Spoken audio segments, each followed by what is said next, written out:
മത്തായി എഴുതിയ സുവിശേഷം 25-ാം അധ്യായം. സ്വർഗരാജ്യം മണവാളനെ എതിരേൽപ്പാൻ വിളക്ക് എടുത്തും കൊണ്ട് പുറപ്പെട്ട 10 കന്യകമാരോട് സദൃശ്യമാകും. അവരിൽ 5 പേർ ബുദ്ധിയില്ലാത്തവരും 5 പേർ ബുദ്ധിയുള്ളവരുമായിരുന്നു. ബുദ്ധിയില്ലാത്തവർ വിളക്കിയെടുത്തപ്പോൾ എണ്ണ എടുത്തില്ല. ബുദ്ധിയുള്ളവരോ വിളക്കോടുകൂടെ പാത്രത്തിൽ എണ്ണയും എടുത്തു. പിന്നെ മണവാളൻ താമസിക്കുമ്പോൾ എല്ലാവരും മയക്കം പിടിച്ചു ഉറങ്ങി. അർദ്ധരാത്രിക്ക് മണവാളൻ വന്നു. അവനെ എതിരേൽപ്പാൻ പുറപ്പെടുവിനെന്ന് ആർപ്പുവിളിയുണ്ടായി. അപ്പോൾ കന്യകമാർ എല്ലാവരും എഴുന്നേറ്റ് വിളക്ക് തെളിയിച്ചു.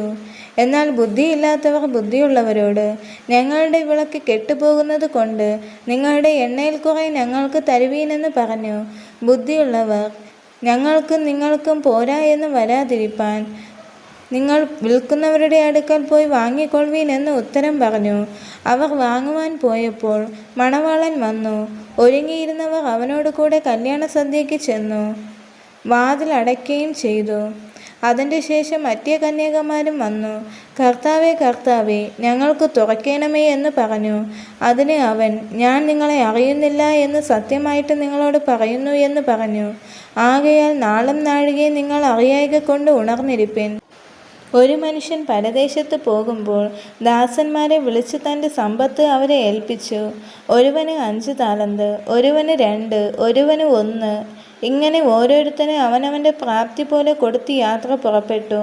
5 താലന്ത് ലഭിച്ചവൻ ഉടനെ ചെന്ന് വ്യാപാരം ചെയ്ത് വേറെ 5 താലന്ത് സമ്പാദിച്ചു. അങ്ങനെ തന്നെ 2 താലന്ത് ലഭിച്ചവൻ വേറെ 2 നേടി. 1 ലഭിച്ചവനോ പോയി നിലത്ത് ഒരു കുഴി കുഴിച്ചു, യജമാനൻ്റെ ദ്രവ്യം മറച്ചു വച്ചു. വളരെ കാലം കഴിഞ്ഞ ശേഷം ആ ദാസന്മാരുടെ യജമാനൻ വന്ന് അവരുമായി കണക്ക് തീർത്തു. 5 താലന്ത് ലഭിച്ചവൻ അടുക്കെ വന്ന് വേറെ 5 കൂടി കൊണ്ടുവന്നു. യജമാനനെ, 5 താലന്തല്ലോ എന്നെ ഏൽപ്പിച്ചത്, ഞാൻ 5 താലന്ത് കൂടെ നേടിയിരിക്കുന്നു എന്ന് പറഞ്ഞു. അതിന് യജമാനൻ, നന്ന്, നല്ലവനും വിശ്വസ്തനുമായ ദാസനെ, നീ അല്പത്തിൽ വിശ്വസ്തനായിരുന്നു, ഞാൻ നിന്നെ അധികത്തിന് അവിചാരകനാക്കും. നിന്റെ യജമാനൻ്റെ സന്തോഷത്തിലേക്ക് പ്രവേശിക്കുക എന്ന് അവനോട് പറഞ്ഞു. 2 താലന്ത് ലഭിച്ചവനും അടുക്കെ വന്നു. യജമാനനെ, 2 താലന്തല്ലോ എന്നെ ഏൽപ്പിച്ചത്, ഞാൻ 2 താലന്ത് കൂടെ നേടിയിരിക്കുന്നു എന്ന് പറഞ്ഞു. അതിന് യജമാനൻ, നന്ന്, നല്ലവനും വിശ്വസ്തനുമായ ദാസനെ, നീ അല്പത്തിൽ വിശ്വസ്തനായിരുന്നു, ഞാൻ നിന്നെ അധികത്തിന് വിചാരകനാക്കും. നിന്റെ യജമാനൻ്റെ സന്തോഷത്തിലേക്ക് പ്രവേശിക്കുക എന്ന് അവനോട് പറഞ്ഞു. 1 താലന്ത് ലഭിച്ചവനും അടുക്കെ വന്നു. യജമാനനെ, നീ വിതയ്ക്കാത്തടത്ത് നിന്ന് കൊയ്യുകയും വിതറാത്തടത്ത് നിന്ന് ചേർക്കുകയും ചെയ്യുന്ന കഠിന മനുഷ്യൻ എന്ന് ഞാൻ അറിഞ്ഞ് ഭയപ്പെട്ട് ചെന്നു. നിന്റെ താലന്ത് നിലത്ത് മറച്ചു വെച്ചു. നിന്റേത് ഇതാ, എടുത്തുകൊള്ളുക എന്ന് പറഞ്ഞു. അതിന് യജമാനൻ ഉത്തരം പറഞ്ഞത്, ദുഷ്ടനും അടിയനുമായ ദാസനെ, ഞാൻ വിതയ്ക്കാത്തടത്തുനിന്ന് കൊയ്യുകയും വിതറാത്തടത്തുനിന്ന് ചേർക്കുകയും ചെയ്യുന്നവൻ എന്ന് നീ അറിഞ്ഞുവല്ലോ. നീ എൻ്റെ ദ്രവ്യം പൊൻവാണിഭക്കാരെ ഏൽപ്പിക്കേണ്ടിയിരുന്നു. എന്നാൽ ഞാൻ വന്ന് എൻ്റേത് പലിശയോട് കൂടെ വാങ്ങിക്കൊള്ളുമായിരുന്നു. ആ താലന്ത് അവൻ്റെ പക്കൽ നിന്ന് എടുത്ത് 10 താലന്തുള്ളവന് കൊടുപ്പിൻ. അങ്ങനെ ഉള്ളവന് ഏവനും ലഭിക്കും, അവന് സമൃദ്ധിയും ഉണ്ടാകും. ഇല്ലാത്തവനോടോ ഉള്ളതും കൂടെ എടുത്തു കളയും. എന്നാൽ കൊള്ളരുതാത്ത ദാസനെ ഏറ്റവും പുറത്തുള്ള ഇരുട്ടിലേക്ക് തള്ളിക്കളവിൻ. അവിടെ കരച്ചിലും പല്ലുകടിയും ഉണ്ടാകും.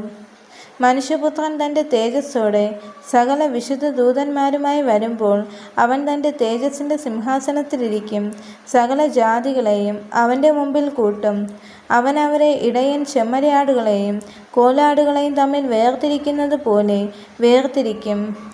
ചെമ്മരിയാടുകളെ തൻ്റെ വലത്തും കോലാടുകളെ ഇടത്തും നിർത്തും. രാജാവ് തൻ്റെ വലത്തുള്ളവരോട് അരുളി ചെയ്യും, എൻ്റെ പിതാവിനാൽ അനുഗ്രഹിക്കപ്പെട്ടവരെ, വരുവിൻ, ലോകസ്ഥാപനം മുതൽ നിങ്ങൾക്കായി ഒരുക്കിയിരിക്കുന്ന രാജ്യം അവകാശമാക്കിക്കൊള്ളുവിൻ. എനിക്ക് വിശന്നു, നിങ്ങൾ ഭക്ഷിപ്പാൻ തന്നു. ദാഹിച്ചു, നിങ്ങൾ കുടിപ്പാൻ തന്നു. ഞാൻ അതിഥിയായിരുന്നു, നിങ്ങളെന്നെ ചേർത്തുകൊണ്ടു. നഗ്നനായിരുന്നു, നിങ്ങളെന്നെ ഉടുപ്പിച്ചു.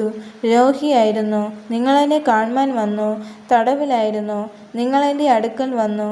അതിന് നീതിമാന്മാർ അവരോട്, കർത്താവേ, ഞങ്ങൾ എപ്പോൾ നിന്നെ വിശന്ന് കണ്ടിട്ട് ഭക്ഷിപ്പാൻ തരികയോ ദാഹിച്ച് കണ്ടിട്ട് കുടിപ്പാൻ തരികയോ ചെയ്തു?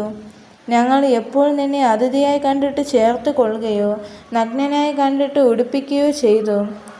നിന്നെ രോഗിയായിട്ടോ തടവിലോ എപ്പോൾ കണ്ടിട്ട് ഞങ്ങൾ നിന്റെ അടുക്കൽ വന്നു എന്ന് ഉത്തരം പറയും. രാജാവ് അവരോട്, എൻ്റെ ഈ ഏറ്റവും ചെറിയ സഹോദരന്മാരിൽ ഒരുത്തന് നിങ്ങൾ ചെയ്തിടത്തോളം എല്ലാം എനിക്കും ചെയ്തു എന്ന് ഞാൻ സത്യമായിട്ട് നിങ്ങളോട് പറയുന്നു എന്ന് അരുളിച്ചെയ്യും. പിന്നെ അവൻ ഇടത്തുള്ളവരോട്, ശപിക്കപ്പെട്ടവരെ, എന്നെ വിട്ട് പിശാചിനും അവൻ്റെ ദൂതന്മാർക്കും ഒരുക്കിയിരിക്കുന്ന നിത്യാഗ്നിയിലേക്ക് പോകുവിൻ. എനിക്ക് വിശന്നു, നിങ്ങൾ ഭക്ഷിപ്പാൻ തന്നില്ല; ദാഹിച്ചു, നിങ്ങൾ കുടിപ്പാൻ തന്നില്ല; അതിഥിയായിരുന്നു, നിങ്ങൾ എന്നെ ചേർത്തുകൊണ്ടില്ല; നഗ്നനായിരുന്നു, നിങ്ങൾ എന്നെ ഉടുപ്പിച്ചില്ല; രോഗിയും തടവിലുമായിരുന്നു, നിങ്ങൾ എന്നെ കാണ്മാൻ വന്നില്ല എന്ന് അരുളിച്ചെയ്യും. അതിന് അവർ, കർത്താവേ, ഞങ്ങൾ നിന്നെ വിശക്കുന്നവനോ ദാഹിക്കുന്നവനോ അതിഥിയോ നഗ്നനോ രോഗിയോ തടവിലോ ആയി എപ്പോൾ കണ്ടു നിനക്ക് ശുശ്രൂഷ ചെയ്യാതിരുന്നു എന്ന് ഉത്തരം പറയും. അവൻ അവരോട്, ഈ ഏറ്റവും ചെറിയവരിൽ ഒരുത്തൻ നിങ്ങൾ ചെയ്യാനിടത്തോളം എല്ലാം എനിക്കുമാകുന്നു ചെയ്യാത്തത് എന്ന് ഞാൻ സത്യമായിട്ട് നിങ്ങളോട് പറയുന്നു എന്ന് ഉത്തരം അരുളും. ഇവർ നിത്യദണ്ഡനത്തിലേക്കും നീതിമാന്മാർ നിത്യജീവങ്കലേക്കും പോകും.